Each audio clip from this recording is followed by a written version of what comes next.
Legal? Está no ar, Gente que Fala, o melhor programa de debates do rádio brasileiro. Gente que Fala tem texto e direção geral do jornalista Fausto Camunha. Gente que Fala reúne de segunda a sexta-feira formadores de opinião para discutir as principais notícias do dia. Gente que Fala tem o selo de qualidade APCOM. Olá, boa tarde. O programa Gente que Fala está começando. Estamos ao vivo pela AltV, a TV da internet e também pelas redes sociais, imagens do Instagram, do Facebook, do nosso canal no YouTube, para você acompanhar essa nossa jornada de hoje até a 13h. Curta, comente, compartilhe a transmissão do programa Gente que Fala. Participe também pelo WhatsApp, fazendo perguntas aos nossos entrevistados de hoje. 973350038 é o número aqui em São Paulo, 973350038. Eu sou o Mauro Friesman, 12:02. Vamos então à apresentação dos nossos entrevistados, os nossos convidados que vão tratar dos temas aqui propostos. O ministro religioso Cláudio Luiz Vieira Geribello, presidente da Conferência Nacional das Igrejas Evangélicas do Brasil. Ele é especialista em geopolítica e georreligião. Tudo bem, pastor Cláudio Luiz? Boa tarde, bem-vindo. Tudo bem, Geribello? Tudo ótimo, boa tarde, como vai? Boa tarde, seja bem-vindo. Está me ouvindo bem? Obrigado. Você está em São Paulo, Geribello? Não entendi. Você está em São Paulo? Estou em São Paulo. Em São Paulo também. Muito bem. Também com a gente aqui na nossa conversa de hoje, o Silvan Galvão. Ele é cantor, compositor, percussionista, banjista, mestre de carimbó, idealizador do projeto Vozes da Amazônia. O Silvan Galvão está em Alter do Chão, no Pará. Tudo bem, Silvan? Tudo bem, boa tarde a todos. Um prazer estar aqui e poder falar um pouco desse tema que é tão importante, que é a Amazônia. Obrigado pela presença, por aceitar o nosso convite, Silvan. Também com a gente, Eduardo Curralo. Ele é gestor financeiro, empreendedor, CEO e fundador da B25. Tudo bem, Eduardo? Prazer, obrigado pela oportunidade de falar de um tema também tão importante de educação financeira desde a base. Estou aqui disponível, obrigado pelo espaço. Obrigado pela oportunidade aqui com a gente, para a gente traduzir aí as questões financeiras para a nossa audiência de hoje. E chegou agora aqui para a nossa transmissão o Roberto Dota, diretor da plataforma de projetos ambientais WiWi.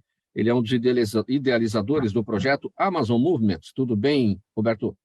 Opa, tudo bem? É um prazer estar aqui, é uma honra, é legal falar da WiWi sempre. Muito obrigado pelo convite. Então vamos aqui ao nosso primeiro tema de hoje, pessoal. 12:04, ao vivo pela AltV, a TV da internet e também pelas redes sociais. Faltando 102 dias para o Natal. Já fizeram essa conta, hein? Nesse intervalo, daqui até lá, teremos eleições estaduais e federais, Dia das Crianças, Black Friday, férias escolares e ainda, olha, no meio de tudo isso, Copa do Mundo.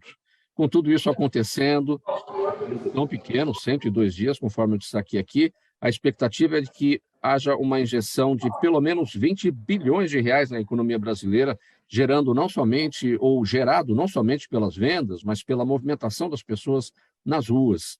Um temor, no entanto, é de que muita gente se perca, tanto financeiramente quanto em sua própria rotina diária.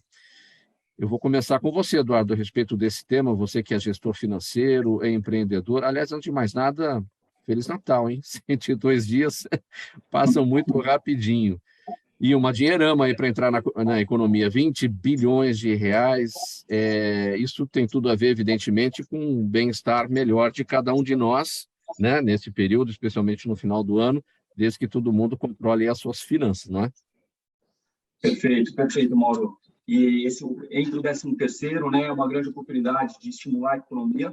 E aí as pessoas se planejam, quer ter um final de ano mais alegre, nada mais merecido, né? Eu sempre falo que o planejamento financeiro não é só para guardar, mas é para usufruir da melhor forma. Por isso que a gente ensina desde as crianças da base.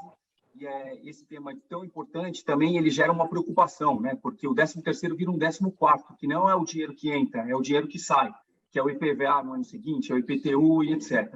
Então, todo mundo só...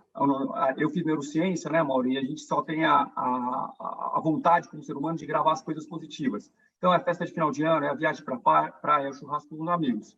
mas as contas que vão vir, deixa para depois. Só que se você planejar antes, o hoje é o amanhã. Então, eu acho que a economia agradece, mas com responsabilidade. Cabe no orçamento? Legal. Sobrou 30%? Deixa para os impostos, para as contas do ano que vem, para que você também, literalmente, comece o ano com o pé direito. Você falou do bolso de cada um, né? Agora, e para o bolso do Brasil, para a economia brasileira, esses 20 bilhões de reais que devem ser injetados, como é que isso deve se refletir?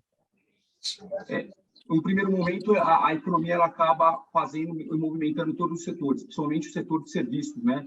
Que é o que tende a vender mais nessas épocas festivas e etc. E é um efeito dominó, né? Então, agronegócio, indústria e comércio.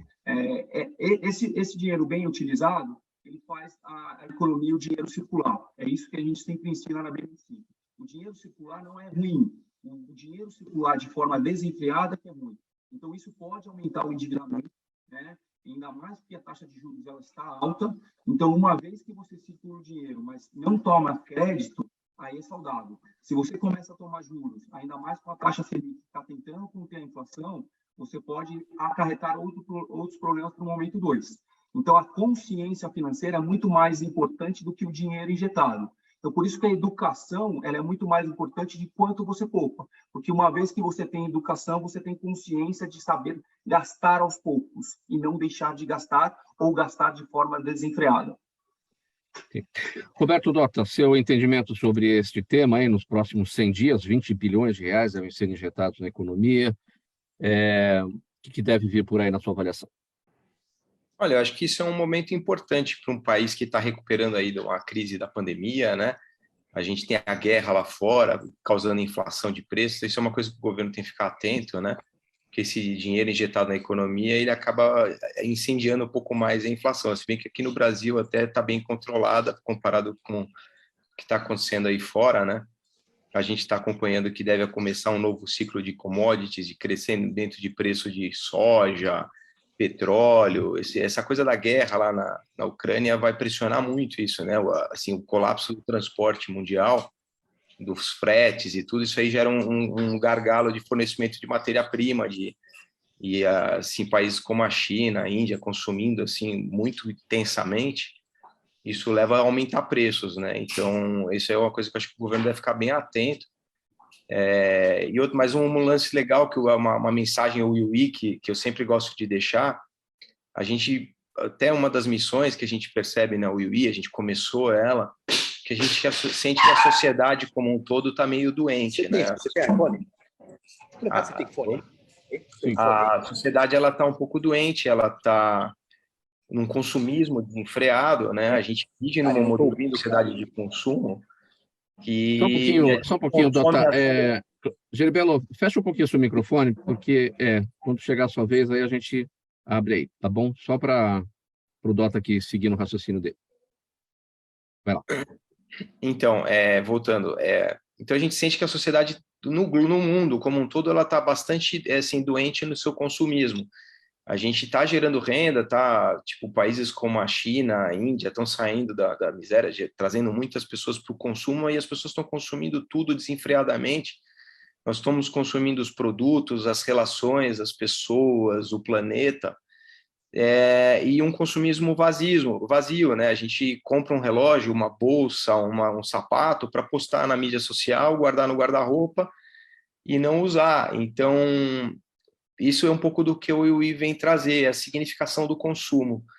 É óbvio que o consumo é uma coisa que está no DNA das pessoas, né? As pessoas querem trabalhar, guardar seus recursos para poder usufruir deles, mas a gente traz aquele pensamento de vamos consumir coisas que significam alguma coisa, que tragam um benefício para a sociedade, que revertam para projetos, que revertam a economia, né? Hoje em dia as pessoas compram apartamentos gigantescos que nem usam, barcos, assim, tem uma concentração de renda para uma coisa muito fútil, né? Então isso é uma reflexão que eu gostaria de trazer aí para o Natal, para o fechamento do ano, para esse momento de balanço que a gente faz, né? A gente passou por uma crise séria da pandemia. Eu acho que é o momento da gente parar e refletir, né? Sim. Silvan Galvão, a sua reflexão sobre esse tema, essa injeção de 20 bilhões de reais na economia brasileira aí nos próximos 100, 102 dias, para você, aí, todos aí de uma região, né, que tem muitas carências, num país tão grande, você que está em Pará, no Pará, né, em Alter do Chão, qual é a sua expectativa por aí? Então, eu vou muito no raciocínio, adorei as colocações do Roberto, e vou muito nesse raciocínio também de sustentabilidade. E assim, você falou uma frase que é muito interessante, que a maioria das pessoas tem mesmo quando olha de fora para a Amazônia, de uma região mais carente. E pelo contrário, a Amazônia é muito rica, mais rica do que qualquer outro lugar que eu possa conhecer, possa ter conhecimento. Então aqui a gente ainda tem uma relação com o consumo muito bem colocado pelo Roberto, é um pouco diferente. Infelizmente, isso está se acabando, né? Essa coisa predatória do ter um objeto, de ter uma coisa, de ter e ter, ela é uma cultura mundial, uma tendência mundial. E uma tendência de coisas descartáveis. Eu lembro que na minha adolescência nós tínhamos garrafas retornáveis de refrigerante, de cerveja. Hoje não tem. E Roberto vai do mínimo, não é só das grandes coisas, de uma casa, de um barco, de uma coisa, vai de uma roupa. Eu, por exemplo, só uso roupa de brechó. Algumas coisas só que eu não compro de brechó. Então, as pessoas que compram uma roupa e deixam aquele monte de roupa e depois jogam e não reaproveitam e tudo isso vai tirando da natureza, vai tirando. E não adianta investimento sem a educação, sem essa consciência de onde se tira e não se preserva, não se coloca, que no caso preservando, cultivando para que falando de Amazônia, para que esse bioma ele se renove, porque ele reflete, tem impacto em todo o mundo, não vai se ter. Então, a gente tem que procurar, inclusive, valorizar e conhecer. Sei que é muito difícil, a gente tem uma barreira invisível e que começa pelo preço das passagens aéreas para vir até a Amazônia, conhecer o que, de fato, esse lugar, essa região tem para ensinar. A ancestralidade, a ligação com o que é de verdade, com preço e valor das coisas. Tem muitas coisas hoje, as pessoas estão indo pelo preço, mas a Amazônia tem um valor que é imensurável, dinheiro nenhum paga, e o conhecimento que ela ainda passa para a gente até hoje. Então, eu acho que os investimentos eles têm que ser direcionados a isso, a essa consciência, a educação, e é um trabalho de longo prazo, não tem uma salvação imediata, né?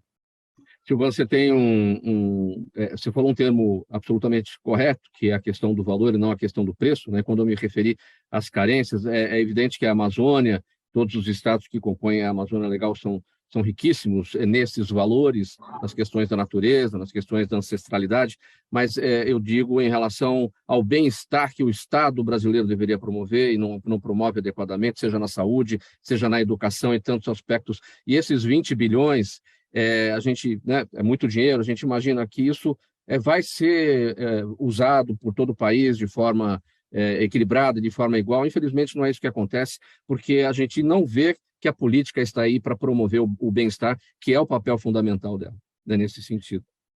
E te falo mais, fora desse investimento, nós temos investimentos que perdemos nesse período de 4 anos, que estamos da Noruega e de outros países que investem no fundo da Amazônia, né? Perdemos, enfim, não vamos entrar nesse mérito. E antes disso, a Amazônia também produz muito minério, produz madeira que vai. Então, era para ficar royalties e muita coisa era para na Amazônia nós termos, como eu falei, é muito rica, era para nós termos uma situação bem melhor de retorno. Mas acordos políticos, enfim, que não cabe a mim, até não sou profundo conhecedor do caso, acordos de isenção de impostos para implantação de indústrias, de empresas internacionais, para explorar os minérios e as riquezas, que tem que ser só um dos exemplos, eles não voltam para a Amazônia. Não voltam, não vêm. A gente tem hidrelétricas aqui onde a gente tem várias, Belo Monte, Curaúna, Tucuruí, várias hidrelétricas que elas impactam no bioma, no meio ambiente, em todas as comunidades em volta, e mesmo assim a gente paga uma energia elétrica, uma das mais caras do Brasil. Sem dúvida. eu não entendo como é essa matemática. Eu moro aqui, até em São Paulo. Quando eu estou em São Paulo, enfim, é muito mais consumo, muito mais aparelhos, eu pago muito menos do que aqui, e aí vai entender. Vamos ouvir então agora o pastor Geribello. Pastor, seu entendimento aí sobre esse nosso tema, esse dinheiro todo chegando aí para a economia brasileira nos próximos meses, como é que estaremos neste período? Seu microfone está fechado, pode abrir, Geribello.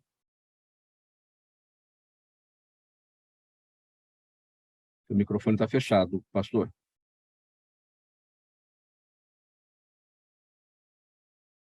Segue fechado. Embaixo do lado esquerdo da tela tem ali o ícone para você ativar o microfone. Aqui. Aberto? Agora sim, vamos lá. Então, muito boa tarde, muito honrado pelo convite de participar aí desse programa muito querido aqui em São Paulo. Deixa eu lhe dizer uma coisa. Hoje, a Conferência Nacional das Igrejas Evangélicas do Brasil são mais ou menos 70 milhões de brasileiros, né? São 750 mil pastores e bispos. E nós podemos observar que esses 20 bilhões que chegarão na economia brasileira vai fazer Geribello, uma grande... afasta um pouquinho da tela que a gente está cortando a sua testa ali. Agora sim, vamos lá, pode seguir, desculpe. Então, esses 20 bilhões que entrarão aí na economia farão uma diferença enorme. Se você pensar que esses 20 bilhões corresponde a 20% do que o governo vai gastar com o Auxílio Brasil, que está hoje em 105 bilhões, é um dinheiro considerável. Então, é um dinheiro que vai ajudar lá no gás, vai ajudar lá na gasolina, vai ajudar, né, nos produtos de primeira necessidade, né, porque a classe média baixa está sofrendo muito e esse dinheiro vai fazer uma diferença, né? Então, você vê o preço do óleo, você vê o preço do leite, você vai à feira, você vê que está tudo muito caro.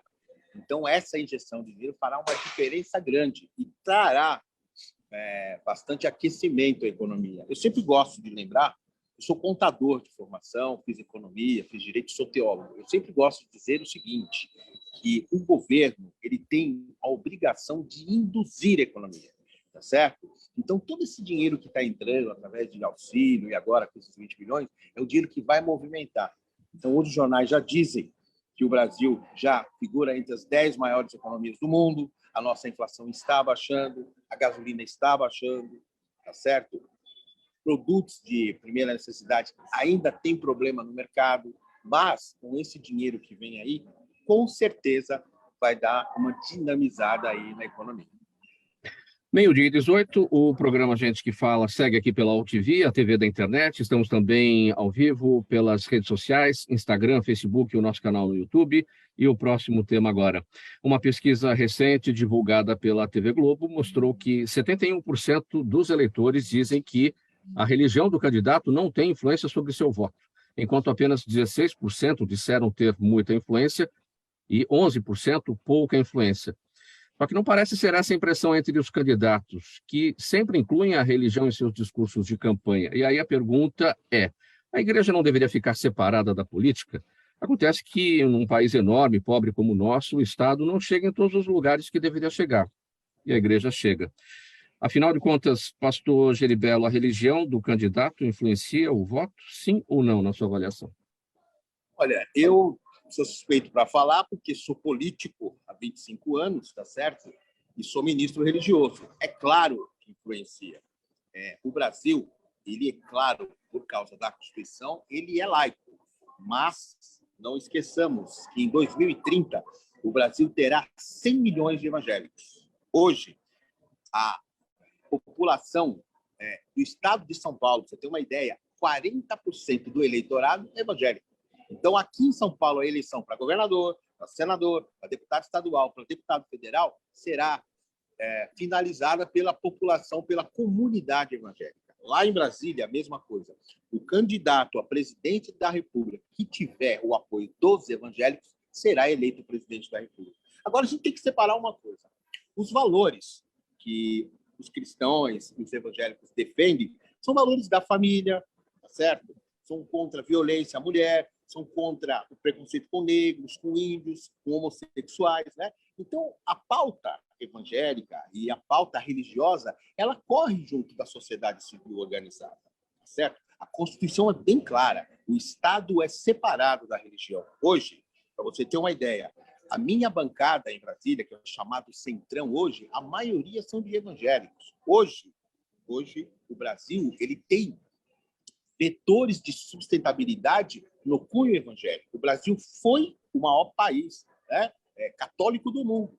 A partir de 2030, o Brasil será o maior país evangélico do mundo. Então, qualquer candidato, seja de direita, seja de esquerda, se quiser conversar com a sociedade organizada brasileira, ela tem que conversar com os religiosos. Eu sou muito amigo de Dom Odilo, me dou muito bem com líderes judaicos, me dou muito bem com lideranças muçulmanos, tenho amigos, né, espíritas, né? Então, existe já uma convergência no Brasil. Agora, o que não pode, o que está acontecendo, e é muito feio, diga-se de passagem, é você usar o nome de Deus em campanha, sendo que a pessoa que está observando que os seus valores não têm nada a ver com a religião.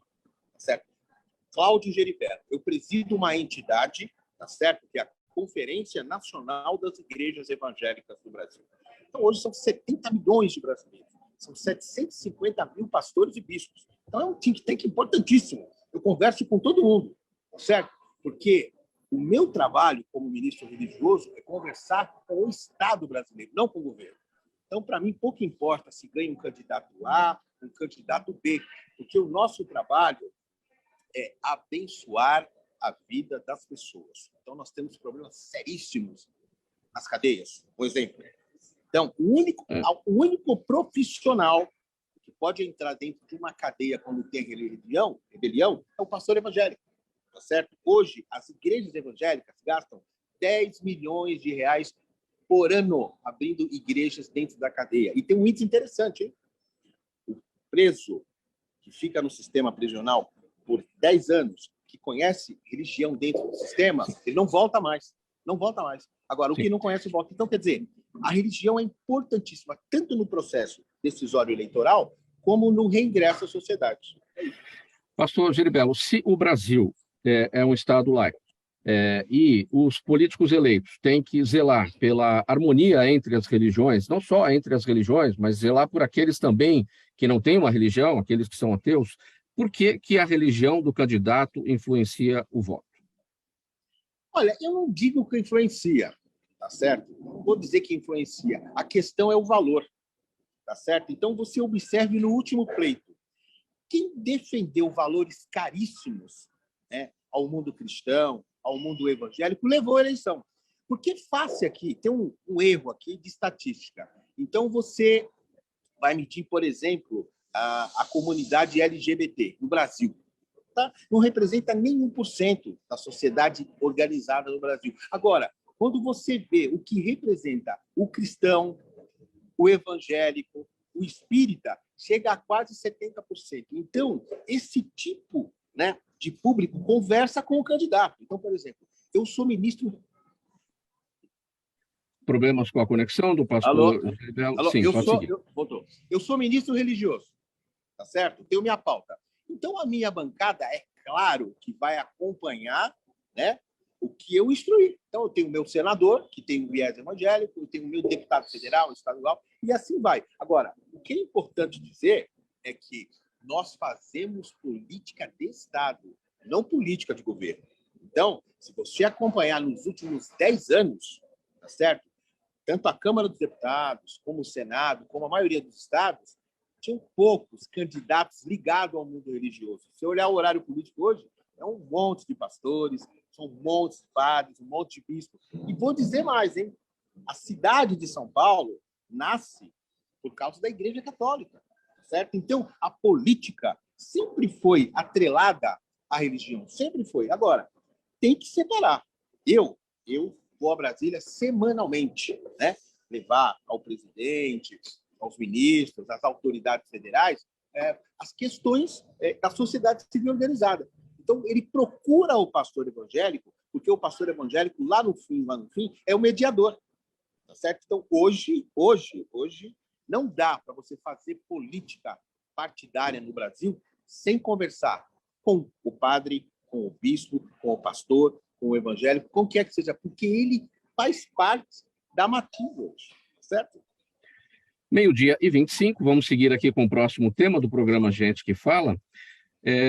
Dota, o projeto Amazon Movement, desenvolvido na floresta amazônica, busca promover o reflorestamento de áreas desmatadas e, ao mesmo tempo, gerar atividades sustentáveis para que a população possa extrair da flora e da fauna sua subsistência. A iniciativa é uma parceria entre a Plataforma de Projetos Ambientais UIUI e a Universidade Federal do Amazonas. O interessado nessa proposta pode ajudar no plantio de árvores por meio da compra de mudas para o restauro, recebendo em troca uma biojoia com um QR Code que serve para acompanhar o projeto desde a evolução física dos viveiros até a financeira. O que a nossa audiência precisa saber a respeito deste projeto Amazon Movement, Dota? Legal, obrigado pela oportunidade de falar desse projeto que encanta a gente, apaixona a gente, né? É uma coisa que a gente quer deixar um legado para esses problemas que eu estava colocando da sociedade, né? Que a gente tem identificado. E uma das coisas fundamentais, até fazendo um link com a biojoia, né? A missão da UIUI é o engajamento da sociedade. A gente já está fazendo com os nossos recursos mesmo, né? Toda essa parte do reflorestamento, mas a gente quer engajar as pessoas. O cidadão comum, as pessoas do dia a dia precisam entender que a natureza faz parte da realidade. Hoje as causas ambientais às vezes estão muito distantes da população, elas estão politizadas, e muitas vezes as pessoas acham, bom, a empresa X está fazendo um restauro, então eu posso continuar aqui com o meu dia a dia do jeito que está e não preciso fazer nada que vá mudar o curso das coisas, né? Então, a partir do momento que a sociedade entende que é parte do problema e é parte da solução, que a gente muda a nossa forma de ver a vida, de ver a natureza e de viver em equilíbrio com esse mundo, a gente começa realmente a fazer uma diferença e criar um novo futuro para o nosso planeta, para os nossos filhos, para quem a gente quer deixar. E esse engajamento está muito ligado ao nome da UIUI, à nossa missão, à nossa essência. Preciso até falar para você um pouquinho o que significa UIUI. Na língua indígena da tribo dos Aparai, fica lá no Pará, é uma tribo em extinção. UIUI significa árvore. Mas o ponto mais importante também que está ligado a isso é que o UIUI, no idioma inglês, significa nós, nós. Agora, o detalhe importante disso é que nós se escreve junto. Sabe por quê? Porque a coisa mais importante que a gente acha é que essas causas, mesmo assim, quando você tocou no tema aí da política e que as pessoas tratam a sociedade como market share, hoje em dia a gente transformou a nossa sociedade em produto. As pessoas viraram market share. E a polarização é a base da liderança. Então, você divide as pessoas e as pessoas, a partir daí, não tratam dos grandes temas que são comuns a todos. Então, apesar das nossas decisões de crença, de opção sexual, de time de futebol, de religião, a gente é todo mundo terráqueo. Então, se os terráqueos não pensarem juntos e não pensarem sobre a essência das coisas, e enxergar o outro ser humano como um ser humano, e que a gente convive com esse planeta, e que a gente precisa mudar nossos hábitos, e a gente precisa aprender a conviver em equilíbrio, nós não vamos chegar a lugar nenhum. Independente do que a gente decidir, do que eu quero ser como time de futebol, o que seja, eu não vou conseguir conviver no planeta. A gente está destruindo ele. Então, assim, a base da UIUI é esse. E outra base também importante que você tocou é essa coisa da gente não ficar muito... O Brasil, ele precisa, um dos temas, assim, uma das coisas mais importantes que eu acho que a gente precisa mexer no nosso país é a autoestima do brasileiro. O brasileiro precisa urgentemente acreditar que pode mais e que ele faz direito a ter as coisas. E a gente merece conquistar isso. Toda vez que o nosso direito é conquistado, que a gente consegue o nosso lugar ao sol, a gente dá valor. Toda vez que as coisas são dadas, a gente destrói a autoestima da pessoa. Então, eu acho que é importante o Bolsa Auxílio, todos esses programas de apoio, mas é fundamental você criar a questão do empreendedor.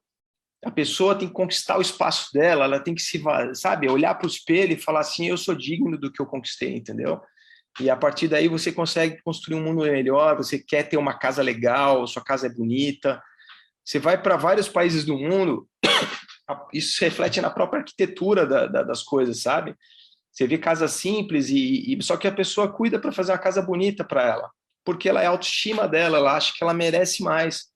Sim. né? E ela está digna de ter aquilo. Então, a gente criou a figura do empreendedorismo agroflorestal. Tem dois conceitos aí. Um, da pessoa ser empreendedora. Então, a gente faz a capacitação das pessoas para ele poder aprender a empreender. E a palavra agroflorestal... Desculpa, estou com uma tosse terrível. A palavra agroflorestal ela é muito importante porque é exatamente o equilíbrio da pessoa com a floresta. A floresta, a gente tenta recompor o bioma, né, o ecossistema, mas, ao mesmo tempo, assim, a primeira coisa que a gente fez foi ter humildade de sentar com as populações do entorno dos projetos nossos e ouvir. A pessoa que está lá, ela vai derrubar a árvore porque ela não é porque ela tem ódio da floresta, acordou assim, quero queimar tudo, hoje eu vim para derrubar. Não é, não. O cara quer sobreviver, ele precisa de renda, ele quer felicidade para a família dele. Então, a gente cria essa questão da agrofloresta, que é o equilíbrio. Então, o cara, o cidadão, ele quer proteger porque aquela floresta traz fruto para ele e aquilo gera um círculo virtuoso. Então, eu vou dar um exemplo assim, que foi super legal, que a gente está participando. É um dos exemplos de empreendedorismo que a gente cria, que é o Banco de Sementes da Amazônia, que a gente, sei lá, tem convênio com a universidade e a Secretaria de Meio Ambiente do Estado do Amazonas, em que a gente faz a capacitação dos coletores de semente, a universidade faz a catalogação das sementes e vê se elas são saudáveis, e a gente dá a garantia de compra dessas sementes coletadas. A partir daí, você fomenta outros projetos de restauro, além dos nossos, né? E o cara começa a ter a renda dele. Então, são vários segmentos que são importantes a gente trabalhar esse ciclo, entendeu? Que a coisa se feche e crie essa virtuosidade, esse equilíbrio. Deixa eu ouvir a avaliação do Silvan aqui sobre esse projeto. Enquanto isso, você toma um golinho de água aí também, né? Valeu, obrigado. Estou precisando. Silvan, essa proposta do empreendedorismo agroflorestal, você conhece por aí? Como é que você avalia essa conversa nossa aqui com o Dota? Silvan? Silvan, você está com o microfone fechado? Silvan? Não está conseguindo abrir o microfone. Deixa eu seguir. Agora sim. Aqui, não estou ouvindo. Está ouvindo, Silvan? Essa proposta do trabalho aí do projeto Amazon Movement, o empreendedorismo agroflorestal, você conhece por aí? Como é que você avalia? Não conheço, mas fiquei interessadíssimo a conhecer mais a fundo. Queria parabenizar. Eu comungo da mesma ideia, desse diálogo com tudo isso, com o bioma, inclusive. Também concordo que a gente tem que aprender a pescar, ao invés de receber o peixe. Hoje, mas a situação de hoje, né, é bem difícil. É muito importante, como a gente não tem educação e capacitação para poder ser empreendedor, para poder ter discernimento, até para escolher os nossos representantes. Como foi dito lá no início, a gente tem uma carência aqui na Amazônia, né? Essa carência do valor, e sim, o valor é imensurável, mas sim, temos falhas na educação, na saúde, e isso faz com que a gente fique limitado, e esses programas, é claro, são bem-vindos, que não era para ser, né? Era para a gente, cada um saber pescar, mas, infelizmente, precisamos ainda, muita gente depende de incentivos, como esses programas que os governos vêm trazendo desde muito tempo atrás. Mas, cara, a Amazônia, esse projeto, o Roberto está falando Iwi, eu adorei saber do nome em inglês, sabia do nome em línguas indígenas, né? Enfim. É muito bom para empoderar e saber que a gente aqui faz coisas muito boas e que são bem aceitas lá fora. A gente na Amazônia, muitas das pessoas na Amazônia, né? Claro que tem muitos empreendedores e muitas pessoas que mantêm vivo esses saberes e essa linha de poder empreender e fazer alguma coisa para mostrar o que a gente produz e faz aqui. Então, a Amazônia não é só um bioma, é o povo, é a nossa cultura. As pessoas, na maioria, falando de massa, dessas pessoas que não têm acesso a essa educação, elas acham que o que é bom vem de fora. Então, eu tenho que consumir o tênis tal, o sapato tal, a roupa tal, ter o celular tal, para eu poder me inserir. E quem não tem acaba, enfim, sendo muito vazio, uma coisa muito vazio. E isso leva a um monte de problemáticas. criminalidade, enfim, drogas, porque você quer aquilo e não tem como, acessa e vai. Então, projetos como esse, de não só capacitação, mas também de empoderamento social, empoderamento e lugar de fala da região, do seu bioma, da sua cultura, eles são importantíssimos e a gente precisa cada vez mais de iniciativas como essa. Queria parabenizar a IUI, adorei, quero conhecer mais. Roberto Dota, para a gente finalizar o seu tema aqui, bem rapidinho, poucos segundos para a gente ir para o intervalo. E o interessado faz o que, então, para participar? Eu destaquei aqui que recebe uma biojoia com o QR Code para acompanhar a evolução física dos viveiros. Enfim, bem rapidinho para a gente finalizar. Legal, então eu convido a todos, o Silvan que está interessado, entra no nosso Instagram, o IUI, WEWE, tá? O IUI Brasil. Entra lá, segue a gente, no nosso site também, uiui.com.br, você consegue entrar lá, conhecer o nosso projeto, ver o engajamento. O Uiui é bastante plural e você consegue participar também, entrar com a iniciativa e ajudar a gente a plantar uma árvore, 10 árvores, 20 árvores, quanto o seu coração tiver interesse de se engajar. A gente está totalmente aberto e é o Uiui, assim, fazendo a diferença, estamos todos juntos. Faltando 23 minutos para 1 da tarde, uma parada breve, um golinho de água para cada um aqui. A gente vai fazer um intervalo, mensagem do nosso apoiador e voltamos em seguida. Até já. Toda ação estratégica de sucesso tem um componente fundamental: um instituto de pesquisas ético, rápido e preciso.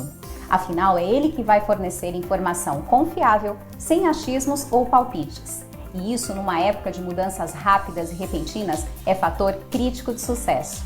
A Orbis é um instituto de pesquisas que une precisão e confiabilidade estatística com a mais alta tecnologia em pesquisas do mercado. Tem inteligência artificial, robótica e Big Data, entre outros recursos, para que você tenha uma informação correta, confiável, com o menor custo e no menor tempo possível. Na sua próxima ação, seja ela corporativa ou política, comece pela Orbis. Porque com a informação correta, você vai mais longe, mais rápido e com mais segurança. Faltando 22 minutos para 1 da tarde, estamos de volta. Este é o programa Gente que Fala, ao vivo, pela AltV, a TV da internet, e também pelas nossas redes sociais, imagens do Instagram, do Facebook e do nosso canal no YouTube. Próximo assunto por aqui. Esse é o nosso lugar, este ato nortista, este encontro de vozes da mata que ecoa agora, que sai das almas dos artistas. Esse é o início do texto lido pela atriz paraense Dira Paz no vídeo Kuá Ianê Redawa, de Silvan Galvão e outros artistas da região, lançado na semana passada no Festival Vozes da Amazônia, que aconteceu aqui em São Paulo. O conceito, segundo os idealizadores do evento, é de que é importante que todos lutem pela Amazônia, mas é preciso que seus filhos, suas vozes, também tenham espaço para falar por si. Como é que foi o lançamento desse evento aqui, desse festival, né? Como é que foi isso aqui no festival Vozes da Amazônia, em São Paulo? Silvan, a gente que está tão distante da Amazônia, estamos inseridos aqui numa selva de pedra, como é que o público reage? É maravilhoso poder levar a Amazônia, como foi dito mais cedo.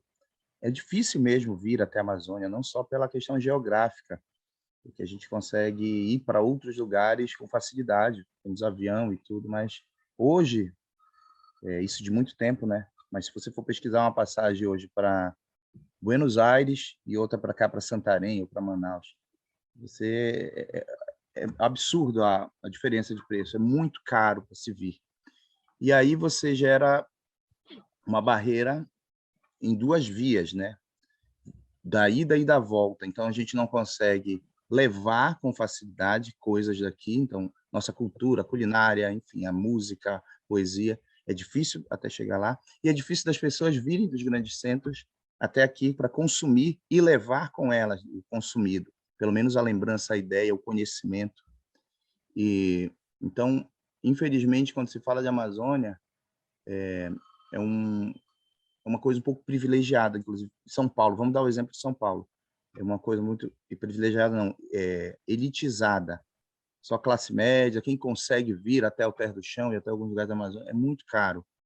E a ideia do festival foi democratizar um pouco mais isso, fazer preço acessível e levar pessoas da Amazônia que tem um protagonismo que já tem uma carreira consolidada aqui, mas levar também pessoas que não tiveram oportunidade, que estão tentando levar suas vozes para São Paulo, para o Rio, para outros grandes centros, e não têm oportunidade. Então, foi protagonizado só por amazônidas de todos os estados, de todas as regiões. A gente queria até abranger mais pessoas, mas não conseguimos, foi embrionário, sem investimento nenhum, foi na raça, investimento próprio, feito por mim, por minha família, a ideia do festival. Tivemos culinária, artesanato, música e roda de saberes. E o que a gente queria com o nome Vozes da Amazônia é ser ouvido mesmo. Não ouvido, você tem um show ali, você está ouvindo a música e dançando. A gente, nas interseções dos shows, das apresentações culturais, a gente tinha as rodas de saberes, onde a gente recebia pessoas que tinham alguma propriedade em alguma das frentes que a Amazônia se destaca, para conversar. E a gente percebeu que, em algum momento, as pessoas não estão acostumadas com isso. Sempre que tem eventos que tem falas, rodas de conversa, mesas, é no início e depois vem a parte cultural. E a gente quis justamente fazer o contrário, fazer show e chamou todo mundo, aí uma roda de saber, depois show de novo e outra. Sempre nos intervalos.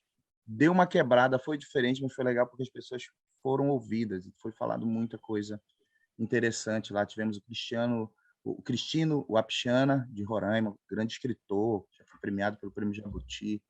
Tivemos Carol Villanova, de Belém, que fala sobre essa relação de plantar, da cultura familiar, né, de plantar, e como essa iniciativa de sustentabilidade e de agricultura familiar impulsiona também uma engrenagem da economia em pequenos polos, pequenas comunidades, e é importante esses incentivos.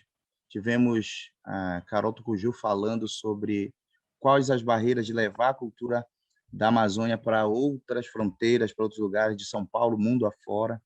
E tivemos shows de Nilson Chaves, Patrícia Bastos, enfim. Silva, eu, aqui na nossa abertura da nota aqui, eu destaquei o início do texto lido, né, pela atriz Gira Paz, no vídeo Kuá Iane Redal. Não sei se está certa, não sei se está certa a pronúncia, me corrija algum erro aí, peço perdão por isso. O que significa essa expressão indígena? Eu queria que você interpretasse para a gente alguma coisa relacionada ao que está nesse vídeo. Sim, então, Quaianerendal significa esse é o nosso lugar. A ideia dessa música, e quando eu pensei em fazer essa música, foi... Quando se fala de Amazônia, a gente fala muito Amazônia Pará, a Patrícia da Amazônia Amapá, a Euterpe da Amazônia Rondônia, e a gente não tem um abraço. E essas Amazônias, elas são muito autossuficientes e muito ricas. E a gente precisava de um abraço. Nós somos versos, cada um, de uma só poesia, que é a Amazônia. E aí fiz a música, convidei o Nilson Chaves e o Joãozinho Gomes, que depois me ajudaram um pouco na letra, a gente construiu mais letra, e tivemos essa felicidade de gravar todos, com essa representação de alguns estados, né? Pará, Amazonas, Roraima, Acre, Tocantins, e convidamos a querida Dira Paz, que é paraense, muita gente não sabe, mas a Dira é paraense, para interpretar um texto que nós fizemos para estar no meio dessa música. Eu vou cantar um pedacinho da música, até quem sabe o texto, para vocês entenderem um pouco disso daqui, ouvir as nossas vozes.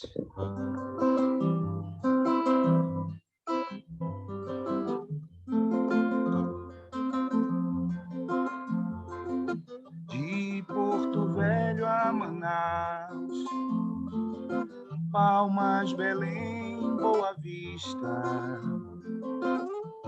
de Macapá, Rio Branco, versos da mesma poesia, Amazônia, Amazônia. Vamos juntos entoar um canto, encanto nortista.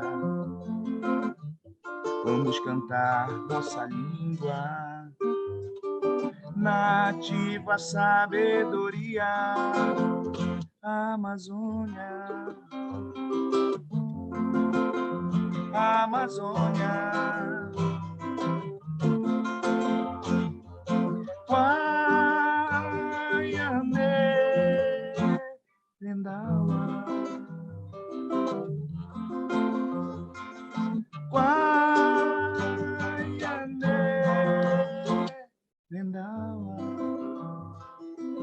Esse é o nosso lugar, esse ato nortista, esse encontro de vozes da mata, que ecoa agora, que sai da alma dos artistas como a franja do horizonte. Esplende-se a aurora, que ora e grita a hora em que Tupã medita. Edita, Pai, deleta o que dita o idiota. É a voz que te dirá quem somos. Sumanos, somamos, humanos, suprimos. Nesta floresta ímpar, neste primor divino, onde vivemos e dividimos voo com passarinhos. Nós sabemos do calor do grande ninho, sabemos intuir para que abraces e sacies. Sabemos entoar os trinos que entoam os sabiás, e sábeis sabemos desfiar nossos destinos, e hábeis guardar o grande ninho, como fazem com a rosa os seus espinhos. Muito bem. Silvan Galvão interpretando... Parabéns, hein, Silvan? Lindo, hein? Redawa. Obrigado. Muito legal saber do Muito trabalho bonito, aqui, parabéns, do Festival viu? Vozes da Amazônia, que ocorreu aqui em São Paulo. Muito obrigado pela interpretação. Saudades daí, Silvan. Eu estive uma vez só no Amazonas, fui a trabalho, lá no Festival de Parintins, fui a Manaus. A ideia era ir de barco de Manaus até Parintins, acabamos pegando um outro avião, em razão do tempo que a gente tinha. Estava muito em cima do início do festival e conheci muita coisa por aí. Não fui de barco, mas acabei navegando posteriormente lá pelo Rio Negro, quando estava lá em Parintins. E aí a gente tem muita saudade disso tudo. Parabéns aí pelo trabalho, a gente vai seguir com o próximo tema. Eduardo, a necessidade de conversar sobre hábitos financeiros saudáveis e sustentáveis tem ganhado cada vez mais espaço no ambiente familiar. É por isso que a B25 Assessoria criou o Bolodim. É um jogo da vida real que busca conectar escola, famílias e tecnologia de forma que o aprendizado seja efetivo e encantador para as crianças. Segundo a produtora do game, o Bolodim lida também com as questões socioemocionais, fazendo com que o aluno trabalhe a ansiedade, o autocontrole, a tomada de decisão e a eventual frustração caso tome a decisão errada durante o jogo. O que a gente precisa saber sobre esse jogo de educação financeira? Perfeito, obrigado, Mauro. E aí me permite que a B25, a gente democratizar também a educação, tanto que a gente atua no varejo com um preço simbólico de R$ 9,00 e disponível para qualquer criança e qualquer família, que é o bolodim.com.br, tá? E igual o Roberto fez, eu vou explicar o que é o Bolodim, né? O bolo do dinheiro que multiplica o conhecimento. E educação financeira, como você colocou, 10 a cada 9 pais estão falando disso. Eu conversei com uma moça da Boa Vista, essa pesquisa do Serasa, ela me confirmou essa tendência. E fazendo um paralelo com o Silvan, com o Roberto, com o Cláudio, somente com o Roberto, a educação financeira, cada dia mais, ela vai se desmistificando. Não tem a ver com matemática, tem a ver com uma gestão de cenário, de ser empreendedor, de economia sustentável. Tanto que o Bolodim é muito mais do que um jogo e uma plataforma que tem EADs, ela é completa, é o Netflix da educação, do que literalmente só apenas jogar, é um jogar com educação. Então, tem fases onde ela tem que jogar o lixo no cesto correto e ela entende que o dinheiro no lixo correto, o governo gasta menos dinheiro e isso volta para ela. Na fase da doação, por exemplo, ela pode doar para um parque, para restaurar as árvores, para um orfanato, para um asilo. Ou seja, não é só um ato de empatia, né, Mauro? É um ato que retorna o dinheiro. E aí quebra-se aquele paradigma de que o dinheiro doado, o dinheiro circulado, ele é simplesmente uma perda. É uma perda se você fizer sozinho, mas uma vez que você dissemina esse conhecimento e você pensa no próximo, o dinheiro, todo mundo cresce junto, né? Então, eu acho que a educação financeira na base, como fiz pesquisas no Fora do País, demorou 1 ano e meio para ser feito, porque não só veio do mercado financeiro, que eu trabalhei 17 anos, em grandes bancos, Itaú, General Motors lá de fora, mas pedagogos, porque conversar com uma criança é diferente de conversar com um adulto, principalmente dos 5 anos que a gente começa.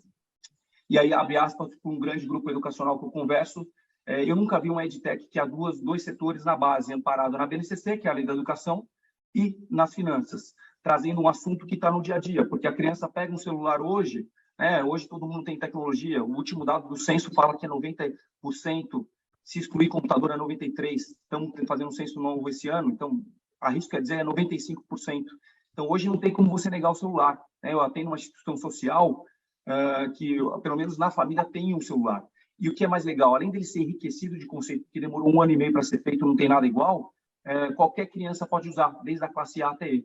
Então, ele tem que ser acessível, tem que ser educativo e tem que ser efetivo, né? Inclusive, numa das reportagens, Mauro, uma mãe de Salvador deu testemunho: meu filho, ele economizou vendo o Bolodim. Quando ele chegou na festa de São João, ele falou assim: mãe, não precisa comprar camisa quadriculada. Eu entendi que o Bolodim me ensinou que é uma necessidade. E aí a mãe economizou dinheiro e deu uma bola.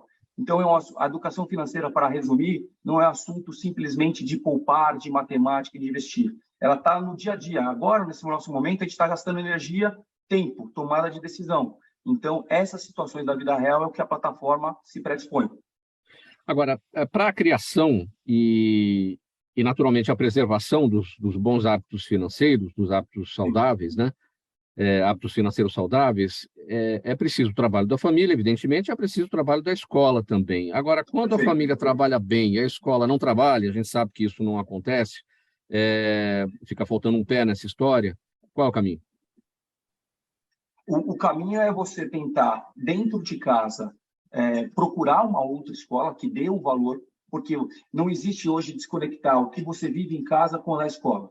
O perfil ele tem que ser conexo. Eu sempre, quando eu visito uma escola, eu estava aqui antes visitando, não adianta a escola dar um valor super agregado no conteúdo se em casa o pai deseduca, e vice-versa. Então, cada vez mais com o mundo globalizado, o metaverso já começou. Não existe um metaverso real, porque são ilhas. Mas cada vez mais com o mundo globalizado, não tem como se distanciar o que está acontecendo com o pai. Como eu falo, não tem, hoje 10 a cada 9 pais falam de educação financeira, não tem como você fechar o olho para o assunto. Ao mesmo tempo que o pai também não pode estar desvirtuado com o que está acontecendo com as questões sustentáveis, economia, questão socioemocional. Então, são coisas que se convergem, né, Mauro? Inclusive, na ODS, tem uma empresa grande automobilística que está colocando, eu não vou falar o nome dela para não fazer merchandising, educação financeira para jovens. Eu falei com ela ontem, ela super se interessou. E na ODS, um dos pilares é diminuir a pobreza, e através da educação de qualidade. Então, a educação financeira não tem como tampar, ela passa por isso. Perguntas da nossa audiência por aqui, eu vou pedir brevidade a todos para que a gente consiga responder a todas elas, e o Eduardo está falando, então eu começo com você já, Eduardo. A Juliana Rocha está no Instagram, e ela quer saber em que medida a questão da sustentabilidade já pode estar ligada à educação financeira de crianças. Como eu coloquei na nossa plataforma, no Bolodim, você já tem inserido a questão da sustentabilidade, porque uma vez que você é sustentável, você retorna dinheiro para a sociedade, seja desde um ato empreendedor, aonde você tem, vou dar um exemplo do cenário que a gente trabalha, você diretor de uma fábrica de janela, os funcionários não jogando o lixo do vidro no cesto correto, a empresa perde dinheiro, a sociedade perde e a educação cai. Então, isso, o país literalmente paga a conta. Se você faz o contrário, essa questão sustentável, ela aumenta a economia, volta o dinheiro retorno. Então, investir na Amazônia, investir na educação, investir na saúde, não é dinheiro gasto, é dinheiro retornado, seja a curto, a médio e longo prazo. Agora, uma pergunta minha, Eduardo, a gente vê, e já discutimos aqui por diversas vezes, a questão da ansiedade dos jovens, dos adolescentes, essa ansiedade que veio aí a partir da pandemia, as escolas com dificuldade de lidar, os pais também, e são necessários aí trabalhos de médio e longo prazo para poder dar solução para essas questões. Em que medida um jovem, um adolescente é influenciado pela situação financeira da família, pela situação financeira dos pais, que é discutida dentro de casa, e isso leva a essa ansiedade. E como é que o Bolodim trata essa situação de lidar com a ansiedade, que, na verdade, não é da própria criança, do adolescente, do jovem, vem de uma situação familiar? Sim, né? O espelho é o universo, né? Tudo que você faz tem uma reação. Então, assim, se o pai está com uma crise financeira, inclusive eu tenho uma amiga minha, dona de startup do sono. Um dos grandes problemas do sono é a educação financeira, é a falta de dinheiro, de saber como gerir. E aí ele reflete na criança, ele desabafa, ele fala que não tem o dinheiro para aquele momento, e a criança acaba vendo o dinheiro como um inimigo, não como algo que você possa trabalhar para ter algo que você precisa e deseja. Então, a plataforma ela trabalha de diversas formas, desde um livro, um EAD, um jogo, onde ele mostra que nem tudo é seu momento. Então, ela vai fazer um planejamento financeiro ela não tem o dinheiro, ela tem que comprar o curso de inglês, o plano de saúde e acabou o dinheiro para o celular. Mas se ela trabalhar, ela investir e poupar para o momento certo, ela pode adquirir. Então, a plataforma é um jogo, é o gamification, ou seja, a educação com a tecnologia. Aquele que comprar no instinto perde dinheiro, como é na vida real. Aquele que souber o momento certo vai ser bonificado.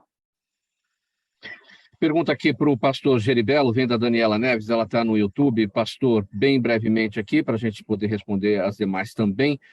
A Daniela pergunta se o Brasil é realmente um Estado laico. Evidentemente que sim, a gente já tratou aqui no início aqui da sua fala, mas o que você pode trazer mais para ela a respeito? Olha, a Constituição é bem clara. O Brasil ele é um Estado laico, né? Mas o que vale é o que está acontecendo de fato, né? Então, nós temos uma população de 215 milhões de brasileiros, certo?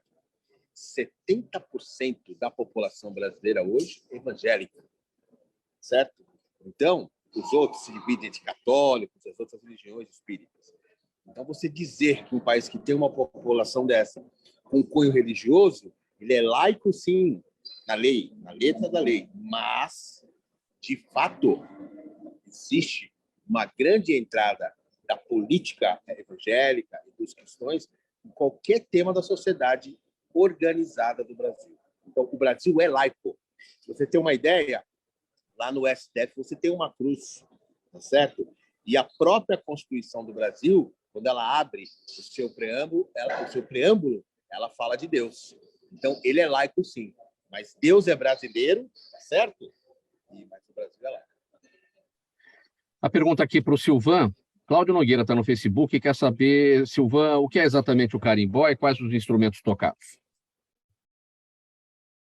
O carimbó é um instrumento, é um ritmo da mistura das influências do indígena, do africano e do europeu, da indumentária, já na parte da dança, né? Depois ele teve essa influência. E os instrumentos que são tocados são o curimbó, que é um tambor, é um tronco escavado, tem aqui uns atrás que eu vou terminar de fazer, mas maracas, instrumento indígena, e depois se introduziu o banjo. Ele é muito percussivo, né? E muito gostoso é interessante, envolvente.